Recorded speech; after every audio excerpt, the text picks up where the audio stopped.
ഇത്തരത്തിലൊരു കോൺഫിഡൻസ് നമുക്ക് മലപ്പുറത്തെ UDFന്റെ അണികളിൽ നിന്ന് കാണുമ്പോൾ നമ്മൾ പോലും അതിശയപ്പെടുകയാണ്. വേങ്ങരയിൽ ഇന്നലെ യൂത്ത് ലീഗ് പ്രവർത്തകർ ഇന്നലെ വൈകിട്ട് ലഡു കൊടുത്തു തുടങ്ങി, പച്ച ലഡു വിതരണം ചെയ്ത് ആഘോഷം തുടങ്ങിയെന്നാണ് കേട്ടത്.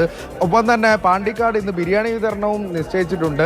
ഞങ്ങളുടെ കുഞ്ഞാപ്പ 60,000 കടക്കൂട്ടോ എന്ന് പറഞ്ഞുകൊണ്ടാണ് മലപ്പുറത്തെ ലീഗിൻ്റെ ഓരോ അണികളും എന്നെ ഇപ്പോൾ കടന്നു പോകുമ്പോൾ പറയുന്നത്. അത്തരത്തിലൊരു ആത്മവിശ്വാസം ലീഗിന് ഉണ്ട്, അത്തരത്തിൽ UDFനുണ്ട് എന്നുള്ളത് തന്നെയാണ്. അതിൽ 16-ൽ 16 എന്ന് UDF മുന്നോട്ടേക്ക് വെക്കുന്നതിന് അതിൻ്റെതായ ഘടകങ്ങളുണ്ട്. ജില്ലാ പഞ്ചായത്തിൽ പ്രതിപക്ഷമില്ലാത്ത ഒരേ ഒരു ജില്ലാ പഞ്ചായത്ത് പൊന്നാനി വീഴണം. പൊന്നാനി വീഴുമോ? KP നൗഷാദിലേക്ക് മുന്നിൽ ആ കോട്ട വീഴുമോ അരുൺ?